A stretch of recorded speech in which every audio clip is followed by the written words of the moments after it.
लाए सजीवन लखन जी आए, श्री रघुबीर हरषि उर लाए। रघुपति कीन्ही बहुत बड़ाई, तुम मम प्रिय भरतहि संभाई। गोस्वामी तुलसीदास जी कहते हैं, आपने संजीवनी बूटी लाकर भ्राता लक्ष्मण की प्राण रक्षा की और प्रभु श्री राम ने प्रसन्न होकर आपको हृदय से लगा लिया।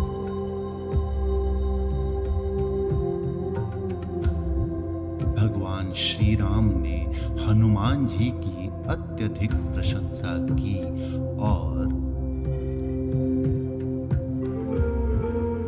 उन्हें कहा कि तुम मुझे मेरे भाई भरत के समान ही अत्यंत प्रिय हो। जय बजरंग बली, जय